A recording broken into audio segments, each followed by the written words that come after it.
Bonjour à toutes et à tous, bienvenue dans le 30 minutes. Nous sommes le mercredi 30 septembre 2020. Au sommaire de cette émission, du football, de la musique, des contrôles anti-délinquance transfrontaliers ou encore un exercice pompier à Mouterouz. Ce sont des reportages à retrouver dans ce JT. Voici le résumé des titres dans le Flash Info. Les sapeurs-pompiers doivent être préparés à toutes sortes d'interventions. Ils ont effectué une manœuvre grandeur nature le week-end dernier à Mouterouz. Les effectifs de Mouterouz, Beach, Rohrbach, Philipsbourg et Montbronn étaient sur le terrain pour une simulation de maîtrise de feu déclarée dans un bâtiment recevant du public. Le périscolaire Les Francas de Sarreguemines propose des ateliers théâtre et chant depuis la rentrée. Une comédie musicale est en préparation avec les enfants et Marina D'Amico comme professeur de chant. Ils sont tous volontaires et ont entre 3 et 11 ans. Le spectacle devrait être présenté aux familles en décembre prochain. Les forces de l'ordre françaises et allemandes ont procédé à une vaste opération de contrôle de police sur la zone frontière de Nassweiler la semaine dernière. Le procureur de la République, la sous-préfète de l'arrondissement de Forbach-Boulay et le ministre de l'Intérieur du Land de Sarre étaient sur place avec 85 policiers et gendarmes des deux pays. Les enfants du charbon se sont réunis pour lancer la saison 2021. Les ateliers de théâtre, de chant et de danse vont reprendre prochainement. Un nouveau spectacle est en préparation et les membres sont heureux de retourner sur scène après une année 2020 bien difficile. Une soirée débat est organisée pour les membres de l'entente jeune Le Fort Verrier. Ce vendredi soir, à Beach, comme l'an passé, l'ancien arbitre international Robert Wurtz sera présent. Il sera d'ailleurs accompagné de Marie-Georges Buffet, ancienne ministre de la Jeunesse et des Sports, et de Philippe Bruet, journaliste sportif.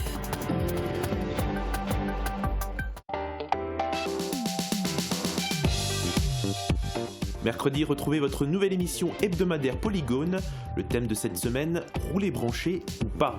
On parlera de l'évolution des voitures électriques, de leur place sur notre secteur, des infrastructures mises en place pour les accueillir ou de son impact écologique et économique.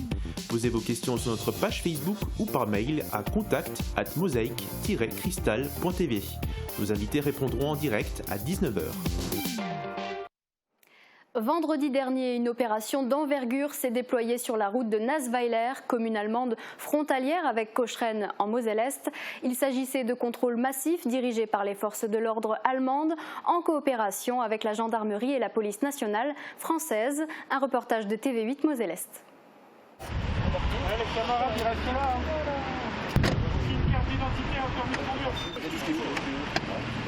15 jours après le jet de cocktails Molotov sur des maisons et des voitures à Nassweiler, les forces de l'ordre françaises et allemandes occupent le terrain dans le cadre d'une vaste opération antidélinquance. Contrôle routier, d'identité, de fraude ainsi que de stupéfiants sont au programme de cette opération coordonnée par le procureur de la République, Olivier Glady. Il s'agit aussi, par l'intermédiaire de l'opération qui est aujourd'hui entreprise en coordination avec les autorités allemandes, le service de la sous-préfecture de Forbach et plus généralement de la préfecture de Moselle et le parquet de Sarreguemines de montrer la présence des autorités et de dissuader les commerces illicites qui pourraient éventuellement être aussi facilités par cette porosité de la frontière. Sur le terrain, 85 policiers et gendarmes français et allemands ainsi qu'une équipe cynophile quadrille la zone. Aujourd'hui, nous avons mis en place un dispositif d'une trentaine de gendarmes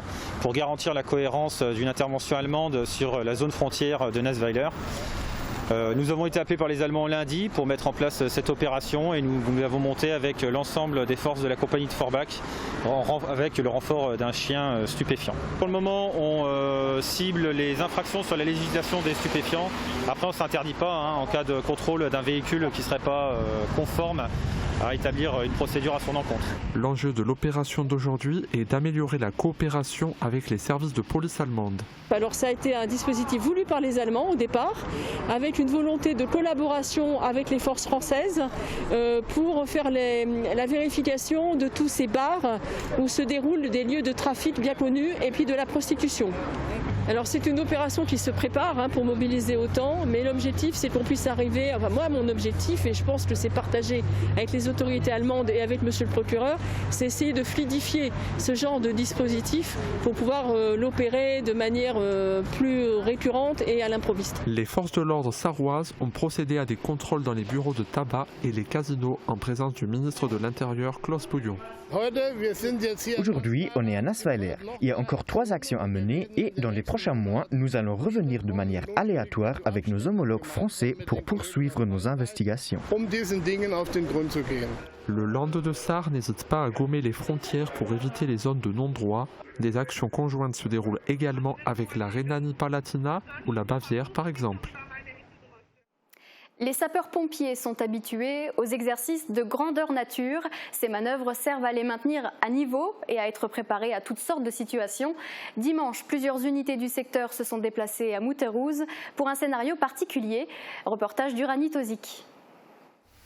Les flammes se sont emparées de la maison de santé de Mutterhus, un bâtiment recevant du public, antenne du CHS de Sarreguemines. Une simulation, certes, mais les sapeurs-pompiers doivent être réactifs. En parallèle, c'est également un test pour Olivier, chef de groupe qui valide son cursus à l'École nationale supérieure des officiers. Donc sur ce type d'exercice et le scénario que j'ai eu à traiter aujourd'hui, j'avais 8 personnes qui étaient manquantes à l'appel. Par rapport au feu, on priorisera toujours la recherche des victimes. Puis, il faut maîtriser le feu. Sur place, les équipements sont nombreux. Fourgon pompe-tonne, un véhicule dévidoir hors route, ou encore un camion-citerne feu de forêt de 8000 litres. Et une autre problématique sur le site, en fin de compte, comme on va retrouver dans beaucoup dans le milieu rural, c'est la pérennité de l'eau. D'où le besoin, en fin de compte, de mettre en place tout un système hydraulique qui va nous permettre d'avoir constamment de l'eau sur le site. Un dispositif conséquent pour un objectif double. L'idée, c'est à la fois de valider pour le service du CHS leur plan d'intervention et ensuite la mise en place des secours à notre niveau. Et la problématique de la rue ici, c'est qu'on n'a pas beaucoup d'accès. On a des véhicules relativement importants. Et c'est là où le chef de groupe intervient. Il va organiser les équipes et le travail sur le terrain lors de cet exercice pour que les futures interventions se passent sans accroc.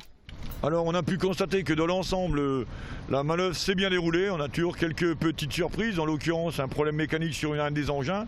D'où l'importance aussi de modifier, d'être réactif et d'avoir les moyens conséquents. Sur place, les effectifs sont issus des centres de secours de Mutterhus, Bitsch, Rohrbach, Philipsbourg et Montbronn. Pour les unités de Moselle, ces exercices sont obligatoires pour 100 interventions effectuées. À la suite des élections municipales, une nouvelle assemblée compose le SMAS, le syndicat mixte de l'arrondissement de Sarreguemines. Les 56 membres titulaires et 56 suppléants sont issus de la CASC et de la CCPB. Le SMAS gère des projets de valorisation du territoire de l'arrondissement de Sarreguemines, assure la mise en œuvre du schéma de cohérence territoriale et peut répondre à des appels à projets comme le programme européen LEADER. Lundi soir, c'était la séance d'installation avec l'élection du bureau. Roland Roth a été réélu président. Les 5 vice-présidents sont dans l'ordre: Vincent Settlinger, Marc Zingraf, Benoît Kieffer, Jean-Claude Kratz et David Suc. Ce soir, nous parlerons des voitures électriques. C'est Thibaut Desmerlet qui animera le débat dans notre émission Polygone. Nos équipes préparent ce dossier depuis plusieurs semaines et sont notamment allées à la rencontre d'un conducteur branché. Regardez. Arnaud Naudet est alternant dans le groupe Auer. Dans le cadre de son travail, il navigue entre les agences de Sarreguemines et de Saint-Avold. Pour ce faire, il profite du service d'autopartage mis en place dans l'entreprise, un autopartage de voitures électriques. Donc pour ce qui est de la recharge en fin de compte de la Zoé, donc dans notre cas ici on est branché donc sur une prise domestique, un peu comme pour votre aspirateur par exemple. Donc cette prise-là, on va environ compter 10 heures de charge pour cette Zoé-ci. Et donc en plus de ces recharges domestiques, qui permettent tout de même de charger une quantité d'énergie importante en un minimum de temps, on peut encore faire ça beaucoup plus rapidement grâce à ces recharges rapides. Et là, on peut compter une recharge en 2-3 heures. Arnaud Naudet a donc un usage professionnel quotidien d'un véhicule électrique. Aussi peut-il nous apporter son ressenti de conducteur branché. Pour la ville et les petites routes, c'est, j'ai envie de dire, le véhicule idéal. Donc par exemple là, un léger danger, donc je laisse un peu faire le frein moteur. Ça permet de recharger un petit peu la batterie. J'ai pas utilisé mes freins, je repars tout doucement, je laisse rouler la voiture. Donc l'avantage en fin de compte en ville, c'est l'utilisation du frein moteur qui recharge en même temps la batterie. Par contre, sur les longues distances et sur l'autoroute, la voie rapide, là ça peut s'avérer parfois un peu plus complexe parce que ça demande une énergie constante. Pour lui, la conduite de cette voiture ne diffère pas beaucoup de la conduite d'un véhicule thermique. Toutefois, il remarque que la motorisation électrique implique un comportement plus doux sur la route, notamment pour gérer l'autonomie de la voiture. Il rapporte aussi une autre particularité à prendre en compte. Le fait qu'il n'y ait pas spécialement de bruit quand le véhicule roule, ça peut parfois représenter un danger en centre-ville lorsqu'il y a pas mal de bruit. Donc on peut imaginer un virage et puis on arrive en voiture, un enfant qui traverse, alors sans passage piéton, ce genre de choses, lui peut se faire surprendre par le véhicule. Donc après c'est vraiment à nous de faire attention. En bref, s'il possède, lui, toujours un véhicule thermique à titre personnel, Arnaud Naudet est conquis par le confort de l'utilisation professionnelle de ce véhicule électrique. Dans le cadre de son travail, rouler branché est désormais plus qu'une simple habitude. C'est un reportage à retrouver ce soir dans Polygone en direct à 19h sur Mosaïque Cristal, puis en rediffusion toutes les heures. Thibaut Desmerlet recevra 4 invités pour parler des avantages et inconvénients de rouler à l'électrique. Le jeu vidéo est le premier marché culturel en France. Cette industrie séduit énormément de jeunes et de moins jeunes. Thomas Drouin et Guillaume Dumonteil ont mené l'enquête ce matin. On est en liaison directe avec Thomas, justement. Bonjour Thomas. Salut Margot. Alors, dis-nous tout. Qu'est-ce que tu tires de cette enquête de ce matin ? Alors effectivement, on a vraiment cherché à savoir si le jeu vidéo était un objet culturel comme un autre. Il y a notamment un secteur jeux vidéo à la médiathèque, qui est actuellement fermé faute au coronavirus, mais c'est déjà un bon indice qu'effectivement il y a peut-être quelque chose. Pour en savoir un peu plus, on n'a pas fait que jouer, on a aussi un peu enquêté sur le terrain, on est notamment allé au magasin Jeux Console pour en savoir un peu plus avec le gérant de ce magasin, comment lui, avec ses clients, il gère cet aspect un peu plus culturel du jeu vidéo. Je te laisse découvrir le sujet là dès à présent. Moi, c'est à mon tour de travailler. 10h, Loïc Heun ouvre les portes de son magasin Jeux Console, rue des Généraux Crémer à Sarreguemines. Ici, c'est un peu le paradis du joueur qui peut naturellement compter sur les conseils et recommandations du maître des lieux. On est là pour conseiller le client, lui essayer de l'orienter vers les jeux qui pourraient le plus intéresser, ou effectivement lui donner des informations quand il cherche par exemple des nouvelles sorties, des types de jeux qui pourraient lui plaire qu'il n'a pas forcément vu. Depuis plusieurs années déjà, le jeu vidéo a su casser son image auprès du grand public. De simple passe-temps, il est désormais reconnu comme un objet culturel, comme pourrait l'être un livre, un film ou une pièce de théâtre, avec ses sorties attendues par tous. Chaque mois, il y a des nouveautés. Chaque semaine a sa nouveauté, plus ou moins attendue. Les plus grosses nouveautés, ce qu'on appelle nous les AAA, sont en général regroupées vers la fin d'année. On va citer par exemple les classiques FIFA, les Call of Duty, les Assassin's Creed. En général, c'est des jeux qu'on ne trouvera pas en début d'année, mais toujours entre septembre et décembre. Alors, naturellement, certaines sorties sont plus attendues que d'autres. Les grands titres de la rentrée sont les remasterisations des jeux Mafia ou encore Cyberpunk, un jeu qui a su se faire attendre. Cela fait 1 an que les joueurs espèrent sa sortie, désormais fixée au mois de novembre. De quoi offrir encore de nombreuses heures d'expérience ludique aux amateurs. Dans un instant, notre émission continue. Nous irons au 1000 Club à Beach pour annoncer une soirée débat sportive avec des invités de marque. Nous irons aussi au périscolaire de Sarreguemines où les enfants sont en pleine répétition de leur comédie musicale. Les enfants du charbon, eux, préparent l'édition 2021 de leur spectacle. Et enfin, nous irons à Schorbach à la découverte des chapelles du village. À tout de suite. La météo vous est présentée par le Crédit Mutuel. Une banque qui appartient à ses clients, ça change tout.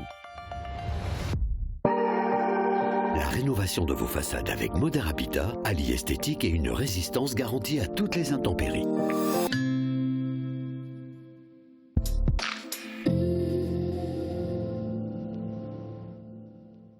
Bonjour tout le monde, aujourd'hui je me trouve en Alsace, mais à la fois en Moselle. Bizarre, non?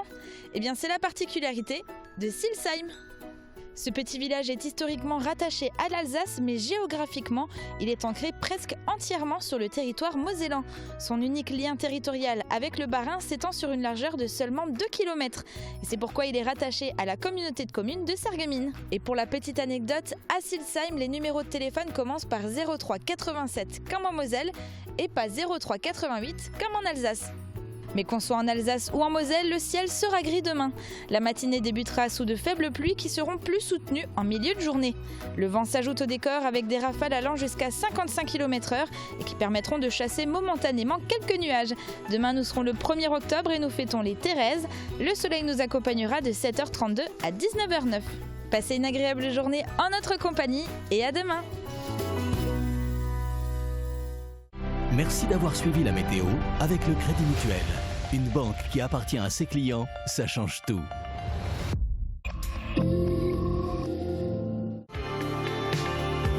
L'association Cassin vous présente la nouvelle saison culturelle au Pays de Beach. Rendez-vous avec l'humour de la Bajon et les quinquas nerveux, de la country et du jazz, de la soul, mais aussi Gauvin Serre, Soldat Louis et Selkilt.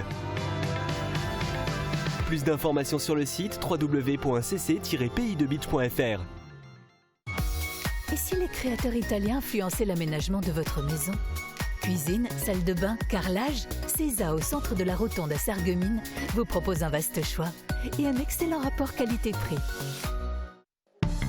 Pour la rentrée, AVS Médical vous offre le plein de confort. Retrouvez des jambes légères avec les semelles Vénopède par Sigvaris.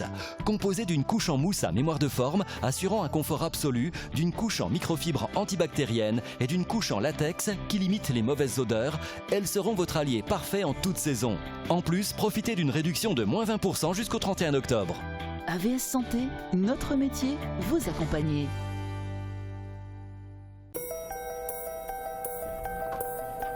Salut Antoine. Salut Alice. Ça va? Et toi? Ça tombe bien que tu sois là. Ce serait pas mal qu'on se voit avant la réunion de 16h.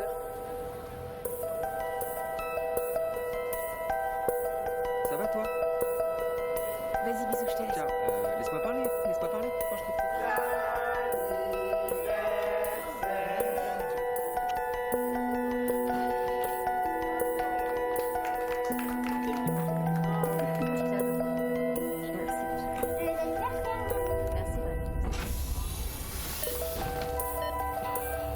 Elle désature.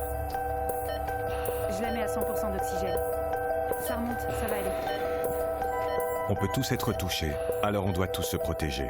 Ensemble, continuons d'appliquer les gestes barrières. Besoin d'aide 0800 130 000.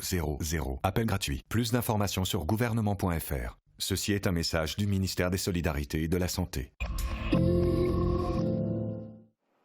Ce vendredi soir, à Beach, une soirée débat aura lieu avec des personnalités du football et du sport. Un événement dans la continuité de celui qui s'est tenu en novembre 2019. Cette année, la soirée est réservée aux membres de l'entente jeune Le Fort Verrier. Lionel Schneider, le président, nous en dit plus. Regardez. Ce qui me fait plaisir, c'est que les anciens me reconnaissent encore. Et puis certains jeunes me reconnaissent parce qu'ils m'ont vu aussi après ma carrière d'arbitre avec les Vachettes d'Interville. Alors ça fait plaisir lorsqu'on n'est pas anonyme dans la vie. Anonyme, Robert Wurtz n'est pas près de l'être. L'ancien arbitre international était présent à Beach pour une soirée débat en novembre 2019. Ce week-end, il renouvelle l'expérience avec deux nouveaux protagonistes. À l'initiative de ces événements, il y a Lionel Schneider, 28 ans. Le jeune président de l'entente jeune Le Fort Verrier connaît bien l'ancien arbitre. Je l'ai quasiment au téléphone, on va dire tous les 15 jours, on refait le match ensemble, on parle de football, d'arbitrage et d'autres sujets. Et c'est vrai qu'il est à la fois accessible, humain. Le rendez-vous est fixé vendredi à 19h au Mill Club à Beach. Les deux autres protagonistes sont Marie-Georges Buffet, députée de Seine-Saint-Denis, ancienne ministre de la Jeunesse et des Sports, et Philippe Bruet, journaliste sportif chez OLTV, qui présentait l'émission Jour de foot sur Canal+. Ce dernier animera la soirée. Ils se connaissent tous les trois. Robert Wurtz s'est vu remettre les insignes de la Légion d'honneur par Marie-Georges Buffet le 11 avril 2002 au Stade de France. Et donc on souhaitait pouvoir les réunir à nouveau ensemble 18 ans après avec Philippe Bruet, que Robert Wurtz et Marie-Georges Buffet connaissent bien puisqu'il a été en contact avec eux également sur des événements par le passé. La soirée est réservée aux membres du club. Elle vise les joueurs des catégories U13, U15 et U17. En raison du contexte sanitaire, il ne pourra y avoir plus de 80 personnes dans la salle. Les 3 personnalités se déplacent à titre bénévole, un véritable privilège pour l'Entente Jeune, le Fort Verrier. L'objectif en fait c'est de sensibiliser les jeunes à la lutte par exemple contre le dopage, puisque Marie-Georges Buffet a voté une loi en ce sens en 1999, a évoqué la place du football dans la société, évoqué des thématiques autour du football, notamment comme la lutte contre le racisme, qui est très présente aujourd'hui dans le football et dans le sport en général. Créée en mai 2019, l'Entente Jeune Le Fort Verrier regroupe les communes de Bitche, Gutzenbrück, Meisenthal et Mouterrouze. Elle compte aujourd'hui 170 licenciés. Côté événement, Lionel voit déjà plus loin. Au mois d'octobre, l'ancien gardien de but du FC Metz, Jean-Marc Rodolphe, viendra animer des séances d'entraînement spécifiques gardiens pour les jeunes. Lionel compte également reconduire une soirée débat et l'ouvrir cette fois-ci au public lorsque le contexte sanitaire sera plus favorable. On part au périscolaire de Sarreguemines qui propose depuis la rentrée un atelier de chant et de théâtre mené par des professeurs de l'école de musique de Marina D'Amico. Ils préparent un spectacle qui sera joué sur scène devant les parents. Marie-Morgane Lorenz s'est glissée dans les coulisses de la préparation de cette comédie musicale. Regardez.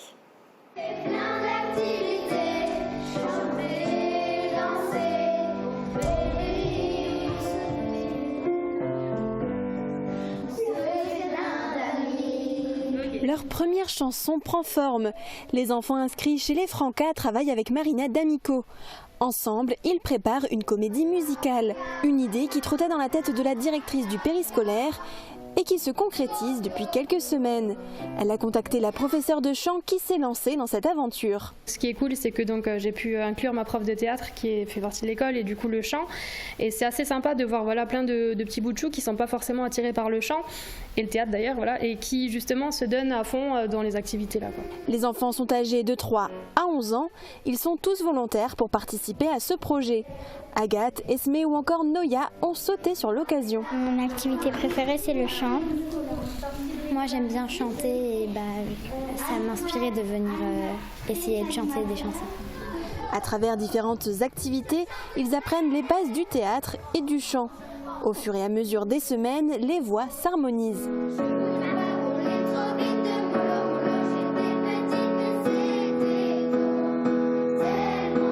La dernière fois, on avait fait un petit combat, les filles contre les garçons et les garçons contre Marina. Les enfants se préparent également à monter sur scène. L'équipe du périscolaire et de l'école Marina D'Amico ECO prévoit de présenter ce spectacle le 15 décembre prochain aux familles.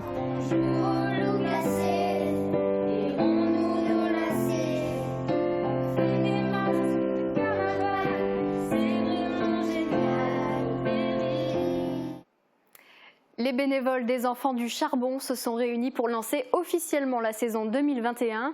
Après une année 2020 marquée par l'annulation du fameux spectacle de son et lumière, les membres de l'association ne cachent pas leur joie de pouvoir peut-être en août 2021 retrouver la scène du Carreau Vindel. Reportage d'Émilie Capodici. Ils reviennent plus motivés que jamais. Les Enfants du Charbon se sont réunis hier à la salle des fêtes de Forbach pour faire un point sur la prochaine édition et ainsi repartir du bon pied pour cette saison 2021. Alors ce soir, tout simplement, on avait décidé de rassembler de nouveau tous nos adhérents, en tout cas tous ceux qui participent activement au spectacle, puisqu'on veut relancer effectivement nos activités là d'ici quelques jours et tout simplement redémarrer là où on s'était arrêté l'année dernière au mois d'octobre. Après un beau succès en 2019 avec plusieurs dates jouées à guichet fermé, l'édition 2020 a bien évidemment fait les frais de la crise sanitaire, une déception pour le président de l'association, mais bien sûr et surtout pour les bénévoles comme Denis, ancien mineur qui participe à chaque édition depuis 2004. Oui, c'était une déception parce que j'aurais bien voulu jouer et je compte bien retourner retourner sur scène dès l'année prochaine. Cette réunion est aussi l'occasion de faire le lancement des ateliers d'expression scénique qui commenceront dès le mois d'octobre. Laurent-Guillaume Délinger, metteur en scène, insiste sur un élément qui joue particulièrement en leur faveur cette année, le temps. En effet, l'équipe dispose encore de nombreux mois pour perfectionner le spectacle qui se jouera en août 2021. La porte est donc ouverte pour de nouvelles recrues. C'est ce qu'on va d'ailleurs aussi dire ce soir, c'est que tous ceux qui veulent venir peuvent intégrer la troupe à tout moment lors de ces ateliers théâtre. On a le temps de préparer la prochaine saison, donc ils ont le temps d'être intégrés tranquillement, de rentrer dans tout ce qu'on a besoin, alors que ce soit sur scène ou derrière la scène, voilà, peu importe, on accueille tout le monde les bras grands ouverts. Même si la situation sanitaire est pour le moment encore incertaine, ce qui est sûr, c'est que l'équipe du spectacle aborde cette saison confiante et motivée. 2021 sera l'année de la culture et du spectacle. On ne pense pas que nos financeurs vont nous priver d'un 2021 après le 2020 qu'on a tous vécu. On sait aussi qu'il va y avoir un sérieux coup de fouet qui va être donné aussi à la culture l'an prochain. Donc il n'y a pas de raison qu'on ne soit pas tous, qu'on ne fasse pas partie prenante de ce rebond-là. Donc on n'a pas trop d'inquiétude sur le spectacle de l'an prochain. Si j'étais pas conscient, je serais pas là. Après, on ne sait pas de quoi demain sera fait. C'est clair, on a envie d'une situation sanitaire qui est inouïe et inédite et on ne sait pas vers quoi on s'oriente. Maintenant, voilà, il faut garder l'esprit clair et avancer vers les projets qu'on avait prévus. Et c'est ce qu'on fait aujourd'hui. Voilà, on travaille activement sur le spectacle 2021 en se disant qu'il se fera. Voilà. Maintenant, si effectivement il y a une situation sanitaire l'année prochaine, ce que je souhaite à personne et ce que je ne nous souhaite pas, on avisera à ce moment-là, mais pour le moment on travaille comme si on fera un spectacle sur l'année prochaine et on essaye d'aller de l'avant. En tout cas, moi je suis positif par rapport à tout ça et je veux voir que le positif dans toute cette situation-là. L'association, qui souhaite dans les prochaines années doubler son nombre de bénévoles et de spectateurs, lancera la billetterie de l'édition 2021 dans les semaines à venir. Oui, et surtout pas oublier, spectacle, c'est votre spectacle. Merci.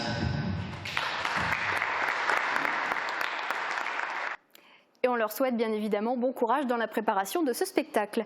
Allez, je vous emmène en promenade à Schorbach. Avec son ossuaire et son centre d'art, on pense avoir fait le tour des centres d'intérêt du village. Eh bien, pas du tout. Et c'est d'ailleurs pourquoi un sentier du Club Vosgien traverse la commune. Voici l'histoire des 3 chapelles de Schorbach, racontée par Catherine Henrich. Une petite commune, mais une grande paroisse. Schorbach fut paroisse mère alors que Bitche n'existait pas encore. On venait de loin pour assister aux offices dans son église dominant la vallée. C'est ici, devant le centre d'art, que commence la promenade. Un sentier du Club Vosgien et sentier d'excellence vous emmène à la découverte de plusieurs sources et lavoirs tout autour du village. Mais ce qui nous intéresse, ce sont les 3 chapelles éparpillées d'un bout à l'autre du village. En 1854, le choléra avait sévi dans la région et Schorbach fut épargné. En signe de reconnaissance, les habitants du village firent ériger une croix en l'honneur de Saint-Vendelin et Saint-Roch. La chapelle Saint-Vendelin, juste à côté, est une construction d'après-guerre. Les villageois ont voulu rendre hommage en 1954 à leurs ancêtres et remercier Dieu d'avoir pu revenir après 6 années d'absence. Prenons un peu de hauteur. Sur la route qui conduit à Bitche, par la Rosselle, se trouve la fière et élégante petite chapelle Sainte-Thérèse. Propriété privée, l'édifice est construit par les époux Pierre Aubringer et Régine Schaeffer en 1919-1920. L'abbé Retzinger bénit la nouvelle chapelle en 1920, la consacrant au départ à la Sainte Famille. Ce n'est qu'en 1925 qu'elle est dédiée à Sainte Thérèse de Lisieux et surmontée d'une statue de la sainte. Schorbach abrite une 3e chapelle encore plus ancienne à l'autre bout du village sur la route du moulin de la Auxemühle, la Felsenkapelle, aussi appelée chapelle des Rochers. Le petit oratoire est construit en 1872 aux frais des habitants du village. La façade laisse apparaître de nombreux remplois de fragments de croix monumentales. Schorbach détient ainsi plusieurs petits morceaux de patrimoine. Si la plupart sont des édifices religieux, c'est peut-être parce qu'on est ici, dans la plus ancienne paroisse du pays de Bitche. Ne zappez pas tout de suite, l'info continue sur Mosaïque Cristal. Vous pouvez retrouver tous nos reportages en vous connectant sur notre site internet www.mosaïque-cristal.tv ou en nous suivant sur les réseaux sociaux. Je vous souhaite à tous une très belle journée en notre compagnie.